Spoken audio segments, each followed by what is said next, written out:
The impossible just happened. Three of Africa's most defiant nations, Burkina Faso, Mali, and Niger, have just torn up ECOWAS, declared total sovereignty, and officially formed a bold new alliance, the AES Confederation.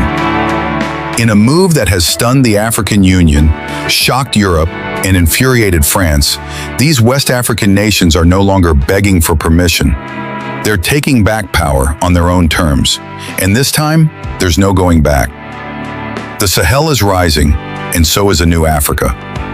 Today, we reveal the inside story of how the AES Alliance destroyed ECOWAS, and why millions across the continent are now saying, Africa is finally free. Stay with us. This is the moment that could change the future of Africa forever. For over 40 years, ECOWAS, the Economic Community of West African States, was meant to unite the region. But in recent years, something changed. Instead of protecting its members, ECOWAS became a weapon of foreign influence. Many began to see it not as a force for good, but as a puppet of Western interests, especially France and the United States. The final straw came after military takeovers in Mali, Burkina Faso, and Niger, where new leaders rose on promises of sovereignty, anti-imperialism, and Pan-African renewal. Instead of dialogue, ECOWAS responded with threats of military invasion, sanctions, and economic strangulation, all while ignoring the deep-rooted cries of the people for freedom from colonial control. Rather than stand with their own African brothers, ECOWAS stood with foreign powers. The people saw it, the soldiers saw it, and the presidents of Mali, Burkina Faso, and Niger saw it. And so, they chose to walk away, together. August 2023, a historic announcement sent shockwaves across the world. Burkina Faso's Ibrahim Traoré, Mali's Assimi Goïta, and Niger's Abdourahamane Tchiani declared the formation of a new military and economic alliance, the Alliance of Sahel States, AES. At first, many dismissed it as symbolic, but the alliance has rapidly grown into something much more powerful. In 2024, the AES formed a joint military force, signed unified economic plans, and began moving toward a full confederation. We will no longer obey ECOWAS, declared President Traore. We will defend ourselves. We will feed ourselves. We will stand by ourselves. That vision has now become reality. Just weeks ago, in an extraordinary press conference in Niamey, the AES officially announced their irreversible withdrawal from ECOWAS. And the message was clear. ECOWAS no longer serves the interests of Africa. Instead of lifting nations, it imposes colonial chains. Instead of defending the people, it punishes them for daring to be free. Traore did not mince words. He called ECOWAS a traitor organization, dancing to the rhythm of Western drums. Assimi Goïta echoed him. We don't need permission. And Tchiani finished with this bombshell. AES is not just an alliance, it is Africa's rebirth. The crowd erupted. African youth across the continent celebrated. Videos went viral, and across TikTok, Twitter, and YouTube, a new chant was born. Down with ECOWAS, long live AES. What we are witnessing is not just a diplomatic dispute. It is the rejection of the post-colonial order. For decades, Africa has been told, you are poor, you need help, you must follow our systems. But now, leaders like Traore are saying, we are not poor. You stole from us. Now we take it back. The AES nations are not waiting for IMF approval or UN applause. They are expelling foreign troops, building local military strength, reclaiming control of their mines, gold and uranium, kicking out French companies, educating their people in Pan-African values, and building a future where Africa leads Africa. For the first time in a generation, African nations are not asking, they're declaring, and other countries are watching and listening. Since the rise of AES, a domino effect has begun. Guinea is strengthening ties with Traore's government. Senegal's new president, Bassirou Faye, just ended French military presence in Dakar. Chad is reconsidering its role with France. Even Gabon, under General Brice Oligui Nguema, is questioning its old colonial ties. Across the continent, the winds of change are blowing hard.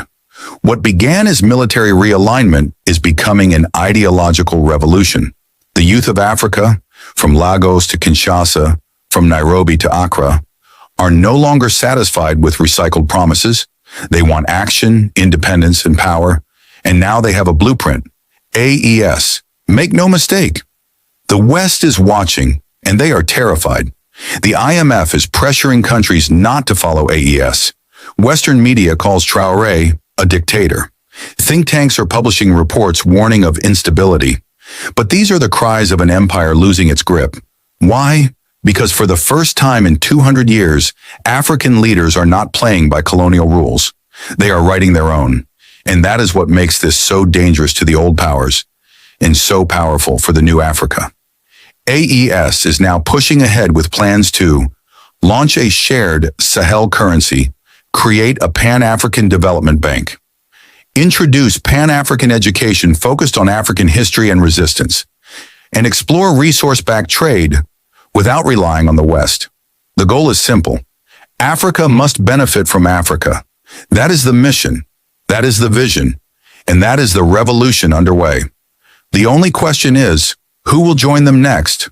The world is watching, Africa is rising, and the AES Alliance, born in defiance, may be the beginning of a completely new continent. Not a continent begging for foreign aid, not a continent trapped in debt, but a continent that controls its land, its future, and its power. If you believe Africa deserves that, share this video, comment Africa Rising below, subscribe to the channel, and tell the world the AES is just the beginning. Welcome to African Revolution. This is your go-to space for everything Africa, from trending news and politics to vibrant cultures and untold histories. We bring you real stories, real voices, and real impact straight from the heart of the continent. Whether you're African or just passionate about Africa, you're in the right place.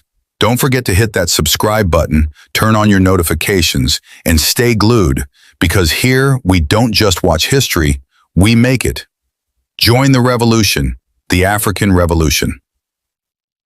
Before we dive in, here's a quick disclaimer. African Revolution is an independent platform. The opinions expressed in our videos are for informational, educational, and entertainment purposes only. We are not affiliated with any government or political organization. While we strive for accuracy, please always verify sensitive or breaking news from official sources. Viewer discretion is advised where necessary. By watching and engaging, you agree to our terms of use. Stay informed, stay curious, and always question the narrative. African Revolution is here. Burkina Faso, Mali, and Niger have officially exited ECOWAS and are rising under the bold new African Alliance, AES. This historic move comes just days after the military junta in power in Burkina Faso, led by the charismatic young captain, Ibrahim Traoré, made a stunning announcement. Captain Ibrahim Traoré has just sealed the exit of Burkina Faso from ECOWAS. Now Mali and Niger have followed suit, exiting ECOWAS in solidarity with Burkina Faso. This bold move marks a significant shift in the political landscape of West Africa, signaling a growing discontent with Western interference in African affairs. But that's not all. The ousted Nigerian president has also voiced his support for leaving ECOWAS, describing the organization as the tool of neocolonialism. This move has sent shockwaves throughout the region, raising questions about the future of democracy in Africa. But many Africans see this as a necessary step towards true freedom and self-determination. In an extraordinary summit held in the Ghanaian capital of Accra, the leaders of the Economic Community of West African States, ECOWAS, made a controversial decision to suspend both Burkina Faso and Mali following their recent coups d'etat. However, this decision has been met with mixed reactions from African countries, highlighting the deep divisions within the region. While some countries like Nigeria and Senegal have expressed support for the sanctions against Burkina Faso and Mali, others, including Ghana and Ivory Coast, have chosen to abstain.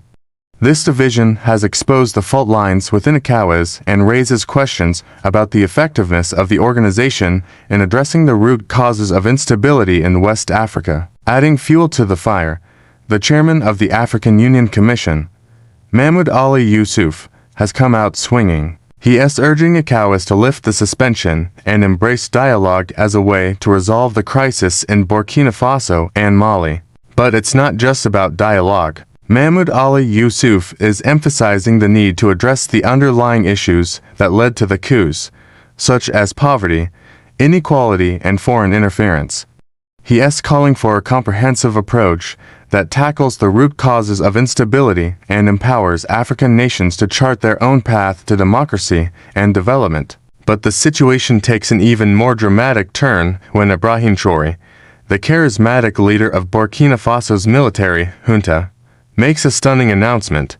He is calling on other African countries to emulate the example of Mali and exit the African Continental Free Trade Area, AfCFTA, and the West African Economic Union, UEMOA. This move signals a growing sentiment across Africa towards economic self-reliance and protectionism. In response, the African Union has suspended Burkina Faso and Mali, deepening the rift between the two organizations. The AU's decision reflects the continental body's commitment to democratic principles and its opposition to unconstitutional changes in government. The suspension of Burkina Faso and Mali, a clear signal that the AU will not tolerate any attempts to undermine democracy and good governance in its member states. However, the situation is far from settled. There are ongoing efforts to mediate between ECOWAS and the juntas in Burkina Faso and Mali with the aim of restoring constitutional order and stability to the region. The international community is closely monitoring the situation, and there is hope that a peaceful resolution can be found that respects the sovereignty and self-determination of African nations. In a surprising turn of events, the ousted Nigerian president, who recently returned to the country after being overthrown in a military coup, has added his voice to the debate. In a national broadcast, he expressed his support for Burkina Faso and Mali's decision to withdraw from ECOWAS, citing the organization's perceived shortcomings and limitations.